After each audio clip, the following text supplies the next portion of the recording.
Els dilluns, ja ho saben, tanquem la brúixola parlant sobre salut mental. Aquesta setmana volem continuar amb el fil de les xarxes socials, que ja en vam parlar la setmana passada, i és que ja vam comentar aquesta falta d'atenció que ens poden arribar a provocar a les xarxes socials, i avui també en volem aprofundir, Jaume. La gran quantitat d'estímuls ens afecta directament al nostre dia a dia i també a la concentració. Podem, però, revertir aquests efectes i millorar en aquest camp? Com sempre, David Cueto, psicòleg al despatx Dr. Guilera, a Psicoset, Nasplugues i a Cepteco a León. Què tal? Bona tarda. Muy buenas tardes, otra vez.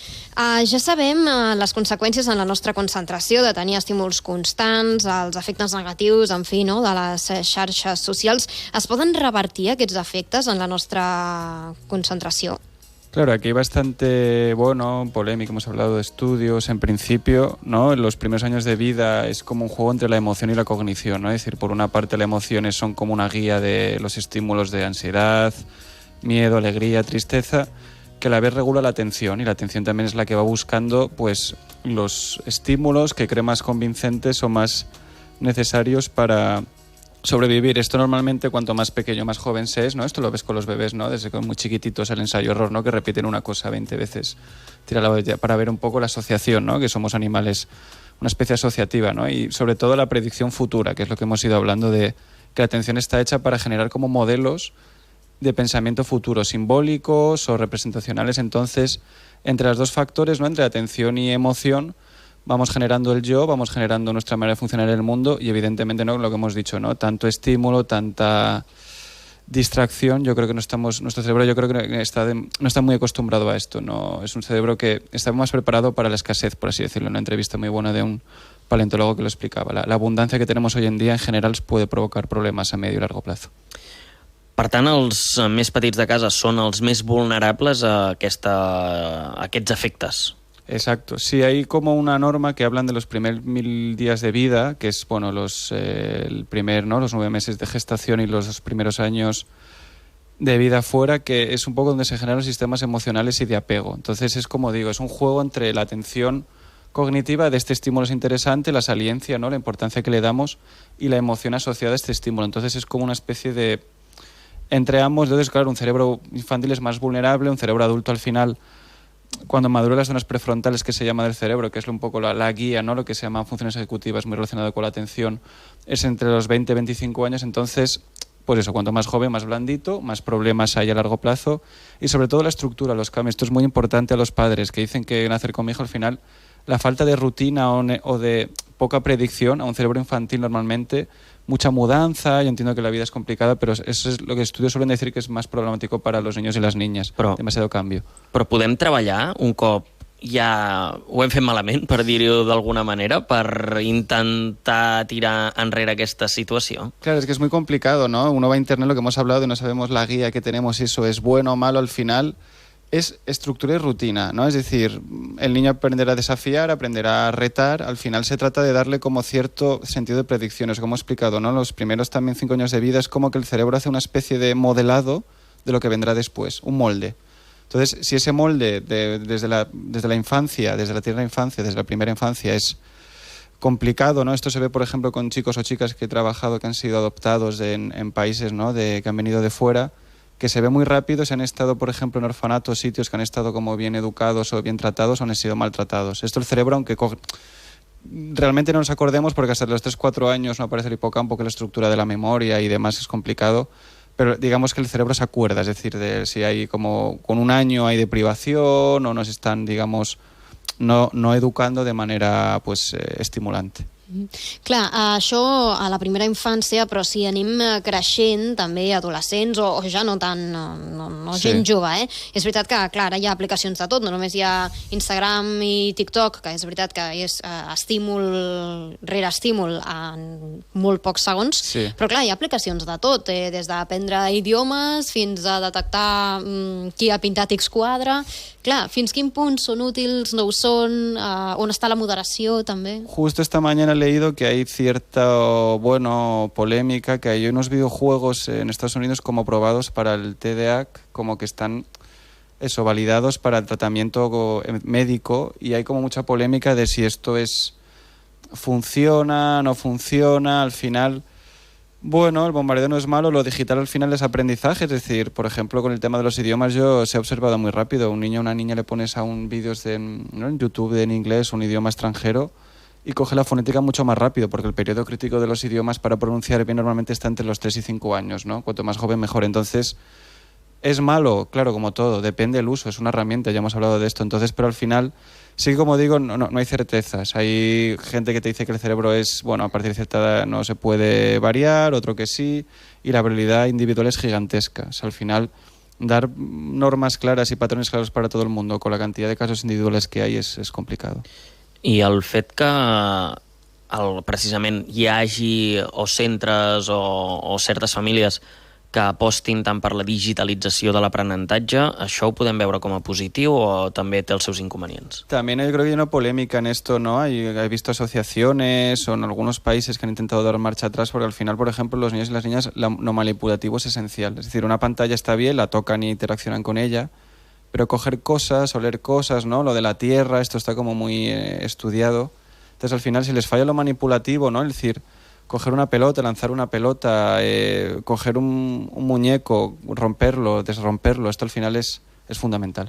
També potser el que genera aquest ús de les pantalles, no sé si va relacionat amb el fet de que cada vegada intentem ser més multitaskers i intentem fer dues coses alhora i això pot portar problemes també? Claro, al final nuestro cerebro, digamos que lo de la multitarea no le gusta mucho, ¿no? Simplemente hagamos el ejemplo de contar de 30 para atrás con números y si vamos alternando letras ya cuesta muchísimo, aunque parezca que no, diciéndole el abecedario por orden creciente. Entonces el problema de esto es que al final es un cerebro que sí que recibe muchos estímulos, pero ya hablamos del cuello de botella, que al final recibirse recibe, procesarlo tarda su tiempo. Entonces la multitarea recomendable a lo mejor en tareas que como muy rutinarias o personas, como digo, que tienen como mucho talento, ¿no? Casos que a lo mejor han diagnosticado de TDA y las han puesto la etiqueta de conflictiva a la escuela. Si le das trabajos a lo mejor donde la atención en sostenida no es tan importante, imaginaros, ¿no? Un mecánico, un cocinero, alguien que organiza un evento, ¿no? Que no tiene que estar sentado 10 horas delante de un papel haciendo unas oposiciones, es todo lo contrario. Entonces, de ahí importante de evaluar un poco la persona. La multitarea en sí no es mala, pero a lo mejor hay alguien que tiene más talento que otra para la multitarea y se puede dedicar a trabajos, pues como digo, en una cocina que hay que estar a 10 fuegos a la vez. Abans parlaves del TDAH, no? I ara relacionat també amb aquest tema de la multitasca, hi ha gent que té més facilitat, gent que no en té tant. Clar, fins quin punt és un mite, no? Perquè ara qualsevol persona que li costa concentrar-se, no, és que tinc TDAH. Bueno, a veure, no Reconozco tothom en té, que ¿no? yo creo que es el diagnóstico es a lo mejor que más polémica, ¿no? De incluso profesores, profesoras, no sé, gente que cree que es una excusa para que se les apruebe más fácil. Yo lo que explico siempre, ¿vale? Lo que dice la ciencia, más que el déficit sería como una desregulación, es decir, atención existe, el problema es que como todo, esta parece que por la emoción o por la genética cuesta más en determinados entornos escolares, de estar en una silla 6 horas al día repitiendo cosas de manera memorística normalmente. Y yo creo que hay que buscar, más que TDAH, yo siempre explico a los pacientes que trato, es como déficit en las que se llaman funciones ejecutivas, que está en el lóbulo prefrontal, que es una cosa muy larga y complicada, pero al final son 3 características, que es la secuenciación, es decir, memoria de trabajo, que es la manipulación inmediata, ¿no? Te repito 4 números, 3, 7, 4, repíteme esos números. Eso es memoria de trabajo inmediata, que es pues secuenciar, ¿no? O jerarquizar. Luego la alternancia entre tareas, ¿no? Que es pasar de una cosa u otra. Y la última es inhibir, ¿no? Las ganas, porque digamos que el cerebro, el circuito de inhibición es muy potente, no es dispara, no dispara, es como un juego, ¿no? Como de pedales entre inhibición y excitación. Entonces, el tema es que el TDAH en sí es una etiqueta que no explica realmente, a mi parecer, casi nada, porque sería más importante decir, vale, ¿qué déficit en qué función ejecutiva? ¿Te cuesta más secuenciar? ¿Te cuesta más alternar? ¿Te cuesta más inhibir las ganas de hacer otra cosa? Entonces, como digo, si hay problemas de alternancia, pues a lo mejor necesitas entrenamiento de atención sostenida. Si hay problemas de secuenciación, hacer ejercicios de pues, punto por punto, de hacer checklists. Es como digo, yo me gusta más hablar de funciones ejecutivas que de TDA en sí. Clar, per tant, tant l'atenció com la concentració es poden practicar. Exacto, es una herramienta, como todo, hay una curva de aprendizaje, pero es un poco el entrenamiento de la frustración, es decir, el tiempo tarea que se llama con los chicos y chicas, es decir, hacemos una cosa, acabamos y empezamos otra. Esto es súper importante. Entonces, como digo, he tenido varios casos de eso, de personas que a lo mejor la educación reglada como tal no les va bien porque 6 horas al día en un pupitre les genera muchos problemas. Lo pones, como digo, en una cocina, en un taller de mecánica, en un sitio como más, ¿no? Donde todo es mucho más rápido. y florecen y son genios allí, por así decirlo. Entonces, es bueno dar una base de niños o niñas, ¿no? Es decir, yo creo que hasta la educación secundaria dar una base importante de lectura, escritura, atención, y a partir de ahí es que es muy variable. Y el fracaso escolar, por ejemplo, muchas de estas causas son casos que no se detectan a tiempo ni se dan herramientas suficientes a los chavales. Tenim certa gent adulta que és com comentava, que a vegades només li costa llegir o ha perdut certa concentració i ja diu, ai, és que segur que tinc TDAH i no me l'han diagnosticat. Fins a quin punt això són casos no diagnosticats o és gent que simplement no té en aquell moment molta atenció? Perquè què s'ha de tenir per estar diagnosticat, per dir-ho així? Es un tema apasionante del que digo que, bueno, hay certezas y otras no tanto. Es como un niño o una niña que es muy desafiante, muy disruptivo, no por eso quiere decir que sea un TDA clínico. Es decir, y un adulto yo creo que lo mismo, porque se distraiga no quiere decir... Sé que hay un tema relacionado, como lo has dicho, con la emoción. Si a uno le cuesta problemas en generar atención a cosas cognitivas, es pues hacer yo qué sé, el Excel de la contabilidad, lo mismo ocurrirá a la manera de leerse a sí mismo en sus emociones. Entonces... Los adultos al final se quejan de esto, claro, normalmente hay un deterioro cognitivo, a partir de los 50-60 años se pierden algunas habilidades, sobre todo como de rapidez mental, de agilidad mental. Al final la pauta es, yo creo que observar si es un patrón constante y la genética alrededor, es decir, si hago muy bien una cosa y luego otra, esa disarmonía a lo mejor es síndrome de diagnóstico, ¿no? De que hay un problema, pero al final lo importante es ver el patrón general y en los adultos pues sí. Hay que estudiarlo, pero sí, es que es un caso muy común de que en terapia diagnosticas un trastorno del neurodesarrollo, ¿no? Como dislexia, TDA, y luego van detrás, entre comillas, los padres porque conectan con ello y en su època a lo mejor no había tantas herramientas ni tanto, no, estudio psicométrico per ajudar-les. Clar, deies a vegades s'arriba tard, no? Sí. Es pot revertir des d'un cop s'arriba tard? També es pot tractar d'alguna manera o no? Desde luego, claro, lo importante es, primero, no confiar ciegamente en la medicación. La medicación es un andamiaje, claro que funciona, es decir, la medicación ayuda, ¿no?, a construir, ¿no?, el metilfenidato, todas las medicaciones que están probadas y aprobadas. A través de la medicación se puede reconstruir y nunca es tiempo perdido, es decir, nunca es tarde para adquirir unos hábitos y rutinas, que ya hablamos, cuanto más joven mejor, pero al final, bueno, una persona, un cerebro tiene plasticidad, un cerebro tiene capacidad de aprendizaje, entonces se trata de hacer una estructura, un tiempo tarea, también un poco el todo nada del cerebro, ¿no? Es decir, si hacemos una cosa, por ejemplo, ¿no?, hacemos varias cosas a la vez, quizás es mejor a veces dar un pequeño apretón, aunque suframos un poco, que ir demorando las cosas y haciéndolas de manera un poco más, ¿no?, relajadas, porque nos cuesta un poco más. Cada vegada però tenim més aplicacions que lluiten, o més xarxes socials que lluiten per absorbir-nos, per captar aquesta atenció. ¿Es una mica nadar contracorrent, lluitar contra això? Yo creo que hemos hablado de esto, sí, de tal cual, de los niños, las niñas. Al final, bueno, es un uso, es como digo, hay gente que está preparando videojuegos para tratar el TDAH. Sí que yo creo que son los signos del tiempo, ¿no? La hiperconexión que hablamos, la rapidez, ¿no? La relación está pues en temas románticos. Esto se ha hablado mucho, ¿no?, de esta especie de relaciones desechables, ¿no? Hay como mucha bibliografía de esto. Al final sí, bueno, tenemos el móvil en nuestro bolsillo, ¿no?, a nuestra disposición, depende de cómo lo usemos. Y sí que es verdad los truquitos que hablamos de las apps, de las notificaciones, que tenemos el poder de hacerlo, ¿no? La app por defecto va a querer nuestra atención, pero nosotros podemos manejarla y poner límites o preguntar a otras personas también o pedir que nos autorregulen.